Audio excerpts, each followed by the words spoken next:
오늘은 일상의 감사라는 제목으로 말씀 전하겠습니다. 오늘은 추수감사절입니다. 이날은 한 해를 돌아보면서 하나님께서 올 한 해 동안 베풀어 주신 은혜에 대해서 감사하고 기억하는 절기입니다. 추수감사절의 유래에 대해서 잠시 말씀을 드리면요, 1600년대 미국 영국에서 핍박을 받던 청교도들이 종교적인 자유를 찾아서 아메리카 대륙으로 향하게 됩니다. 메이플라워에 몸을 싣고 약 90여일 동안 사투를 벌인 끝에 대서양을 건넌 102명의 청교도들이 마침내 미국 동부 연안에 도착을 하게 됩니다. 이들이 도착해서 제일 먼저 하나님께 예배를 드렸고요, 그리고 교회를 건축하고 학교를 짓고 마지막으로 자신들이 살 집을 건설합니다. 그리고 그 첫 번째 겨울이 닥쳤습니다. 낯선 환경에서 또 풍토병과 극심한 추위로 인해서 102명의 청교도 중에서 50여 명이 죽고 말았습니다. 굉장히 혹독한 겨울이죠. 이제 살아남은 사람들이 원주민 인디안들에게 씨앗을 받아서 파종을 하고 농사를 짓게 됩니다. 그래서 첫 번째 추수를 경험하게 돼요. 그것이 바로 추수감사절의 유래입니다. 얼마나 감격스럽겠습니까? 얼마나 참 우리를 살려주실 뿐 아니라 여기까지 인도하셨다는 그런 감사와 감격이 있었던 시간이 바로 첫 번째 추수감사절입니다. 오늘 함께 예배드리신 우리 사랑하는 성도 여러분들, 오늘 하루의 삶을 우리가 돌아보면 여러분, 우리의 삶에 또 얼마나 많은 하나님께서 허락하신 감사의 조건들과 여건이 있겠습니까? 오늘 이 예배를 통해서 하나님이 우리 삶에 허락하신 모든 감사의 제목들을 하나도 잃지 않고 다 회복하고 다 찾아갈 수 있는 그런 시간이 되시기를 주님의 이름으로 축원합니다. 설교자 존 오트버그라는 사람이 감사에 대해서 이렇게 말한 적이 있습니다. 감사라고 해서 너무 복잡하게 생각할 필요 없다. 향긋한 커피 한 잔을 마실 때, 저울에 올랐는데 몸무게가 생각보다 적게 나왔을 때, 감사를 기록하면서 하나님과 더욱 가까워짐을 느낄 때, 성도의 삶의 감사는 무궁무진하다. 존 오토버그는요, 뭔가 우리 삶에 굉장한 어떤 좋은 일이 있을 때만 감사하는 것이 아니라는 거예요. 성도의 삶에 있어서 감사는요, 일상 속에 있는 소소한 것들을 통해서 감사하게 된다는 겁니다. 어떤 감사입니까? 향긋한 커피 한 잔을 아침에 마실 수 있을 때, 오늘도 이렇게 커피를 주시고 그것을 마실 수 있는 건강을 하나님께서 내게 주셨구나.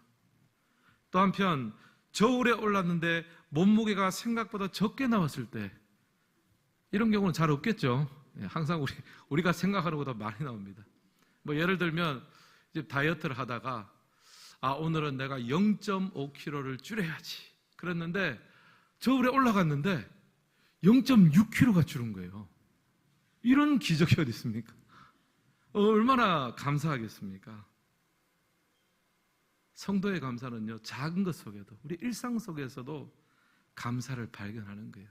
그리고 그 감사가 쌓여서 1년 동안에 우리의 감사가 되고, 그 한 해 한 해가 쌓이면 평생 감사의 삶을 살 수 있다는 거죠.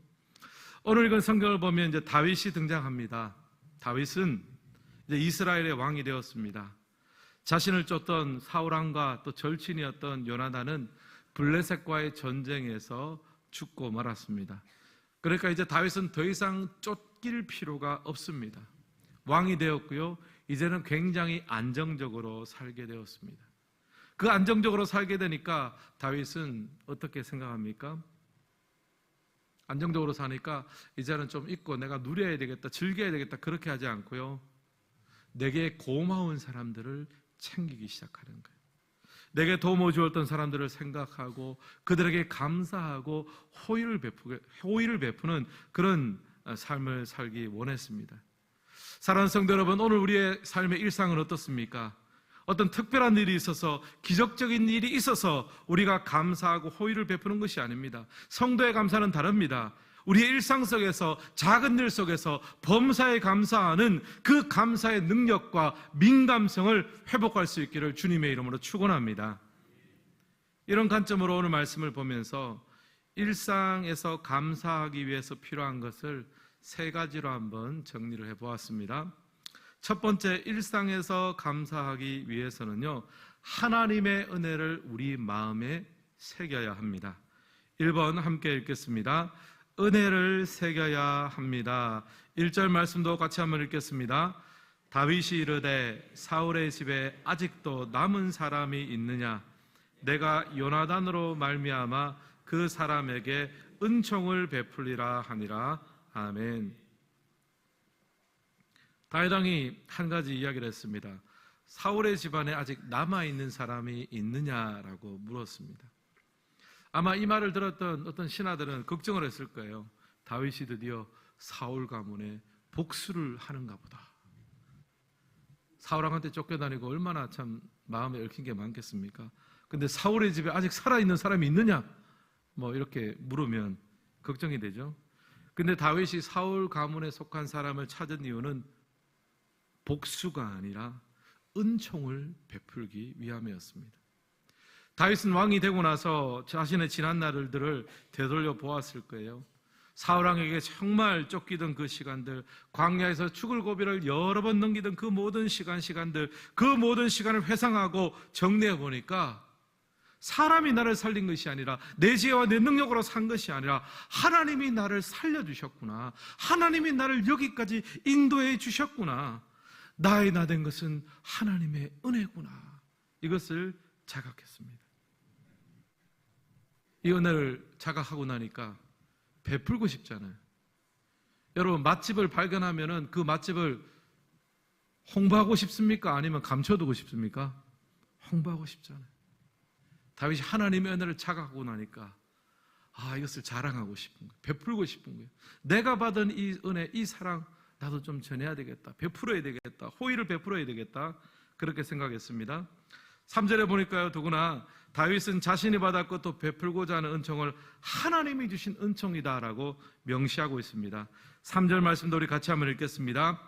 왕이 이르되 사울의 집에 아직도 남은 사람이 없느냐?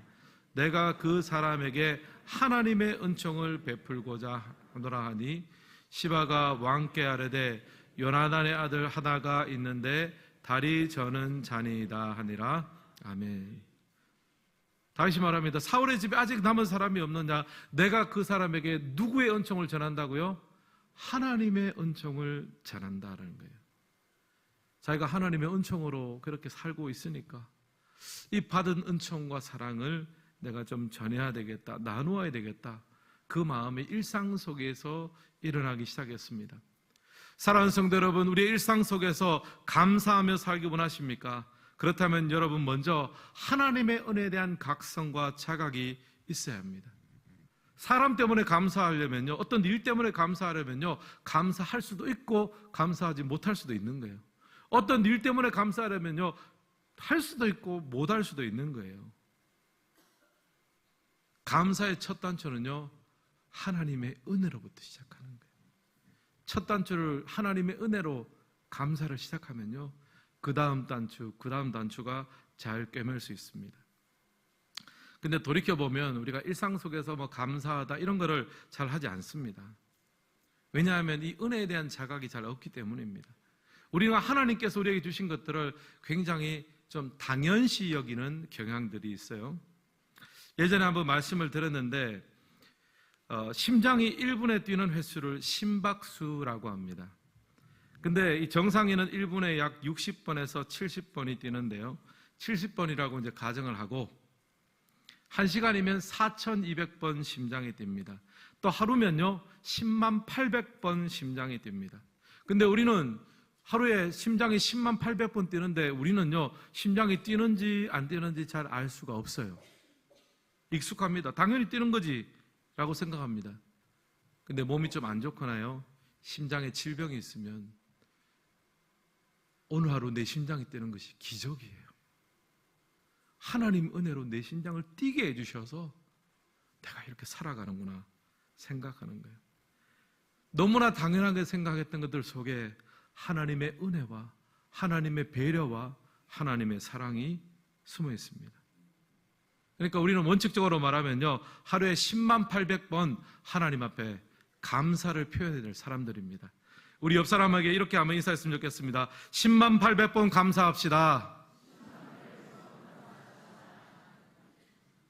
10만 800번 감사하는 게 정상이에요, 사실은. 또 요즘 밖으로 나가면 단풍이 이제 좀 들지 않습니까? 사실 우리나라는 사계절이 뚜렷한 기후입니다. 근데 요즘은 기상이변이 심해가지고 이제 뭐 가을이 거의 있는 듯 없는 듯 합니다. 전에는 사계절이 뚜렷하고 예쁜 단풍이 원하는 시기에 딱 드는 게 너무너무 당연하다고 생각했는데 이제 기상이 좀 이변이 일어나고 하니까 사계절이 뚜렷한 게 하나님의 축복이더라고요. 보니까 자연스럽게 변하는 것이 아니라 시절을 쫓아 하나님께서 배려하시고 축복하시는 겁니다. 사랑하는 성도 여러분, 오늘 우리의 일상 속의 감사는 어떻습니까? 혹시 너무 바쁜 일상에 쫓겨서 감사를 잃어버리고 살지는 않습니까? 또 내 인생에 무슨 대단한 일이 일어나고 기적적인 만남이 있어야만 감사할 수 있다라고 생각하십니까? 여러분, 그렇다면요, 감사와는 머나먼 삶을 살게 됩니다. 다윗이 자신의 인생을 반추해 보니 그 삶의 모든 순간이 하나님의 은혜였음을 깨달았습니다. 사람에 대해서 감사하기 전에, 자기가 왕이 되신 것에 감사하기 전에 먼저 하나님에 대한 감사와 간격이 회복되니까 그의 일상의 모든 삶 속에서도 감사가 스며들게 되었습니다. 오늘 예배드리신 모든 성도님들은 하나님에 대한 은혜와 그 감격이 살아날 수 있기를 주님의 이름으로 축원합니다. 그럴 때 일상에서의 감사가 깨어나는 겁니다. 두 번째, 일상에서 감사하기 위해서는 믿음으로 감사를 선택하는 삶을 살아야 합니다. 2번 함께 읽겠습니다. 감사를 선택해야 합니다. 다윗은 사울의 집안에서 살아남은 자가 누구인지를 물었습니다. 그때 시바라는 사람이 보고를 합니다. 요나단의 아들 무비보셋이라는 사람이 있는데 이 사람은 어릴 때 유모가 데리고 도망치다가 낙상을 입어서 다리를 절게 된 사람입니다 하면서 무비보셋에 대해서 이야기를 합니다. 요나단의 아들 무비보셋이 살아있다는 이야기를 듣고 다윗은 그를 자기 앞에 오게 합니다. 7절의 말씀인데 우리 같이 한번 읽겠습니다. 다윗이 그에게 이르되 무서워하지 말라. 내가 반드시 내 아버지 요나단으로 말미암아 내게 은총을 베풀리라. 내가 내 할아버지 사울의 모든 밭을 다 내게 도로 주겠고 또 너는 항상 내 상에서 떡을 먹을지니라 하니 아멘. 여기 보면 다윗이 말합니다. 무서워하지 마라. 내 아버지 요나단으로 말미암아 내가 너에게 은총을 베풀어 주겠다. 그래서 내 할아버지 사울에게 속해 있던 모든 밭을 다 돌려주고 너는 항상 내 상에서 식사를 해라. 마치 아들처럼 왕자의 한 사람처럼 대해줍니다. 근데 여러분, 여기서 다윗이 누구 때문에 이런 은총을 베풉니까? 내 아버지 요나단으로 말미암아 내게 은총을 베풀리라. 근데 여러분, 이 말이 굉장히 당연한 말 같지만 사실 쉬운 게 아닙니다. 다윗은요, 요나단에게는 분명히 은혜를 입었습니다. 무비보셋은요, 요나단의 아들입니다. 그래서 분명한 사실입니다. 근데 또 한편으로는요, 무비보셋의 할아버지는 누굽니까? 사울왕이잖아요. 만약에 다윗이 요나단이 아닌 사울에 집중하면서 무비보셋을 만났다고 생각해 보십시오. 너 할아버지 사울왕이지? 너 할아버지 때문에 내가 얼마나 고생했는 줄 알아? 너 이제 잘 만났다. 너 이제 한번 고생해봐라. 이렇게 할 수도 있고, 너 아버지가 요나단이지? 내가 너희 아버지 요나단한테 얼마나 큰 도움을 입었는지 몰라. 이제부터는 걱정하지 마. 내가 네 삶을 책임질게. 다윗은요, 두 가지 선택지가 있었습니다. 근데 다윗은 그 선택지 중에 어떤 것을 택합니까? 사울을 선택하지 않고 요나단을 선택합니다. 내 아버지 요나단으로 말미암아 내게 은총을 베풀리라. 여러분, 다윗의 이 호의와 다윗의 감사는요, 그냥 흘러가서 감사하고 호의를 베푼 것이 아닙니다. 다윗의 이 감사와 다윗의 호의는요, 선택한 것이에요. 요나단을 선택했기 때문에 그의 아들을 선대하고 감사함으로 그의 삶을 갚아주었습니다. 사랑하는 성도 여러분, 우리 인생에 완벽한 환경, 완벽한 감사의 조건은 없습니다. 좋은 점이 있으면 나쁜 점도 있는 거예요. 밝음이 있으면 어둠도 있습니다. 여러분, 인간관계를 생각해 보실까요? 여러분, 우리 삶에 요나단처럼 우리를 도와주고 우리를 위해주고 우리의 편이 되어주는 사람이 분명히 있겠죠. 근데 그런 사람들만 있습니까? 사울왕 같은 사람도 있잖아요. 나를 헐뜯고 시기하고 모함하는 사람이 있습니다. 그러면 어디에 우리가 포커스를 맞추면서 살 것이냐? 선택해야 되는 거예요. 요나단과 같은 사람들의 포커스를 맞추면서 살면요, 그 속에는 호의와 감사와 평안이 있을 것이고, 사울왕 쪽으로 우리가 포커스를 맞춰서 선택하고 살면요, 항상 불안하고 항상 염려되고 원망할 수밖에 없습니다. 선택인 거죠. 서론에서 이 청교도들 얘기를 좀 드렸습니다. 청교도들이 영국에서 자유를 찾아서 아메리카 대륙으로 건너왔습니다.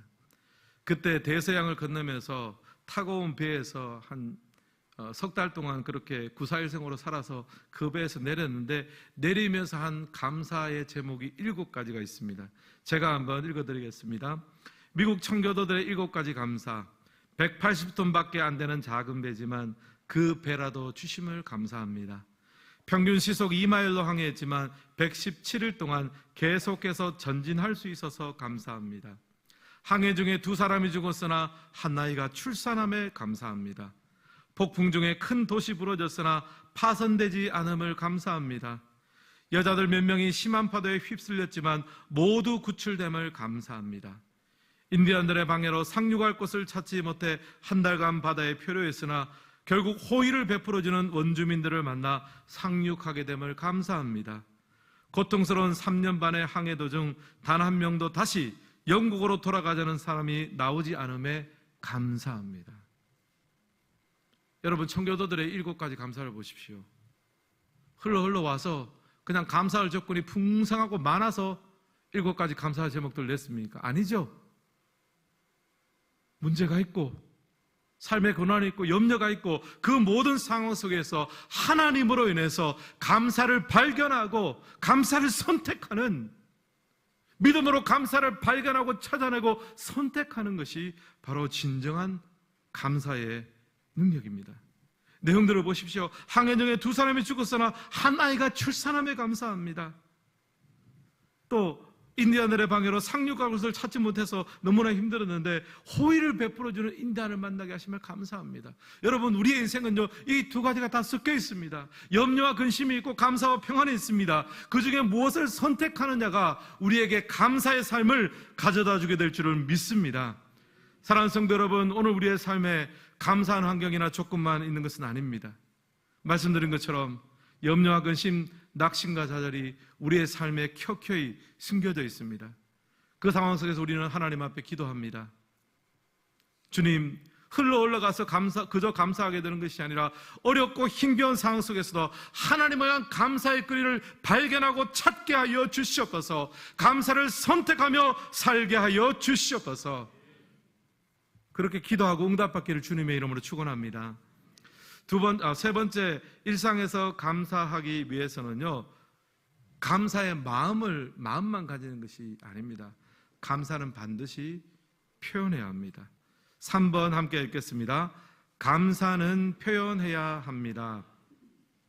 앞서 일상에서 감사하기 위해서 필요한 것 2가지 말씀드렸죠. 첫 번째는 하나님의 은혜를 우리의 마음속에 새겨야 됩니다.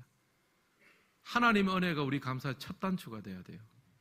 어떤 일들이 성취된 것이, 아니면 어떤 사람이 내게 감사의 첫 단추가 되면요, 그거는 첫 단추를 꿰일 수도 있고 못 꿰일 수도 있는 거예요. 사람이란 변하고 상황은 변합니다. 하나님의 은혜가 우리 감사의 첫 단추가 될 때 우리의 삶의 당연함을 넘어선 하나님의 은혜의 세계가 열려집니다. 그럴 때 일상에서 감사할 수 있습니다. 2번째, 일상에서 감사하기 위해서는요, 우리는 믿음으로 감사를 선택해야 합니다. 감사할 조건이 그저 많아서 흘러가는 대로 감사하는 것이 아니라, 감사할 조건이 적지만 믿음으로 감사를 발견하고 또 찾아내고 선택할 수 있는 것, 선택하는 것이 참된 감사의 조건입니다. 그리고 마지막으로 일상에서 감사하기 위해서는요, 감사를 반드시 표현해야 합니다. 사무엘하 9장 7절 말씀을 같이 한번 읽겠습니다. 다윗이 그에게 이르되 무서워하지 말라. 내가 반드시 내 아버지 요나단으로 말미암아 내게 은총을 베풀리라. 내가 내 할아버지 사울의 모든 밭을 다 내게 도로 주겠고 또 너는 항상 내 상에서 떡을 먹을지니라 하니 아멘. 다윗이 지금 무비보셋을 오라고 해서 어떤 말을 합니까? 은총을 베풀겠다라고 말로만 끝나는 것이 아닙니다. 내 할아버지 사울의 모든 밭을 내게 다시 돌려주겠다. 여러분, 사울이 왕이었잖아요. 왕이 가진 밭이 넓었을까요? 아니면 작았을까요? 넓죠. 그 모든 밭을 다 돌려주겠다는 거예요. 다윗은 대가를 치렀습니다. 자신이 받은 그 은혜와 사랑을 표현함에 있어서 아끼지를 않았어요. 만약 다윗이 무비보셋에게 그냥 말로만 한마디 했더라면 그게 뭐 호의도 아니고 감사도 아닌 거죠. 반드시 그게 적당한 표현을 해야 합니다. 누가복음 17장에 보면요, 예수님께서 예루살렘으로 가시는 길에 사마리아와 갈릴리 사이로 지나시게 됐습니다. 거기서 한 마을을 지나시는데 나병 환자 10명이 나왔어요. 예수님께서 그 10명의 나병 환자를 고쳐주셨습니다. 그런데 고침을 받고 10명 중에 몇 명이 돌아와서 예수님 고맙습니다라고 인사했겠습니까? 한 명밖에 안 온 거예요. 예수님도 좀 인간적으로 서운하셨을 것 같아요. 그 내용을 보면요, 누가복음 17장 16절과 17절 말씀 같이 한번 읽겠습니다. 예수의 발 아래 엎드려 감사하니 그는 사마리아 사람이라. 예수께서 대답하여 이르시되 10사람이 다 깨끗함을 받지 아니하였느냐? 그 9은 어디 있느냐? 지금 한 명이 와서 예수님 감사합니다, 치료해서 감사합니다 인사했습니다. 예수님이 묻습니다. 10사람이 다 깨끗함을 받지 않았느냐? 근데 나머지 9은 어디 갔니?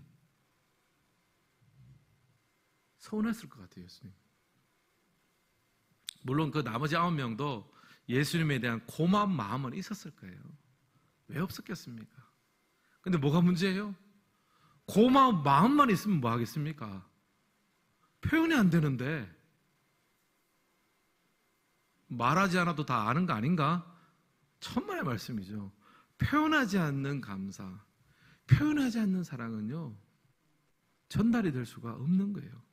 그래서 예수님께서도 그 9은 어디 있느냐? 예수님이 뭐 와서 뭐 예물 바쳐라 이런 게 아니잖아요. 주님 감사합니다. 그 표현하는 말 한마디 굉장히 중요합니다. 사랑하는 성도 여러분, 여러분에게 하나님에 대해서나 또 가족이나 사람들에 대해서 고마운 마음이 있다면 여러분 그 마음을 마음속에만 머물게 하지 마십시오. 반드시 표현하세요. 말씀으로 표현하든지 뭐 작은 선물로 표현하든지 액션 어떤 걸로 표현하든지 반드시 표현하셔야 합니다. 표현하지 않는 감사는 감사가 아닙니다. 전광 목사님의 책 평생 감사에 보면 이런 문구가 나옵니다. 노래는 부를 때까지 노래가 아니며 종은 울릴 때까지 종이 아니고 사랑은 표현할 때까지 사랑이 아니며 축복은 감사할 때까지 축복이 아니다. 여러분 공감 가는 말 아닙니까? 노래는 불러야 노래가 되는 거예요. 아니면은 그냥 종이에 그냥 잉크 묻은 것밖에 안 됩니다. 종은 울려야 종입니다. 울리지 않는 종은 그냥 쇳덩이에 불과한 거죠. 표현되지 않는 사랑, 표현되지 않는 감사는 아무것도 아닙니다. 지난주에 우리 학습 세례 입교식이 있었습니다. 또 제가 진행했기 때문에 너무나 감사하고 감격적이었는데 저는 그 식을 진행하는 시간보다 우리 세례자 간증 듣는 시간이 참 좋았습니다. 사춘기 아이들의 그 짧은 간증도 너무 좋았고 또 우리 청장년들의 묵직한 간증도 참 감사하고 좋았습니다. 왜냐하면 마음속에 있는 받은 은혜가 표현되기 시작할 때 그 역사와 그 능력이 나타나기 때문입니다. 제가 우리 청복교회 오고 익산제에 와서 우리 성도님들이 거식이라는 말을 많이 쓰시더라고요. 거식이. 뭐 이해도 합니다. 하지만 여러분 다른 사람에게 감사를 표현하고 할 때는요 거식이라는 말을 쓰시면 안 됩니다. 표현하시고 풍성하게 표현하시고 구체적으로 표현하시고 여러분 표현되지 않는 감사는 아무것도 아니거든요. 이제 11월 중에 광고가 나올 텐데요. 우리 교회에서는요, 연말을 맞이하면 사랑의 박스를 준비합니다. 뭐 개인적으로나 또 다락방이나 또 우리 뭐 속회나 하여튼 여러분이 또 이렇게 하나님 앞에 또 받은 은혜가 있다면 그것을 우리 지역 이웃들에게 나누기 위해서 여러 물품들을 가져와서 사랑의 박스를 준비합니다. 이번에는 특별히 영동동뿐 아니라 이 익산 지역에 있는 미래자립교회도 좀 섬겼으면 좋겠습니다. 몇 년 전에 이 사랑의 박스를 준비해서 우리 동사무소 동장님을 통해서 전달을 하니까 그때 그 동장님이 하신 말씀이 기억이 납니다. 우리 동네에 청복교회가 있는 것이 참 감사합니다. 그 말씀을 해주셨습니다. 우리가 받은 은혜를 표현하지 않는다면, 또 사랑의 박스가 이것을 표현하지 않는다면 어떻게 믿지 않는 분들이 그런 감사를 표현하겠습니까? 여러분, 하나님께서 우리에게 허락하신 은혜와 축복이 있다면 그 모든 것들을 감사함으로 구체적으로 표현할 수 있는 우리 성도님 되시기를 주님의 이름으로 축원합니다.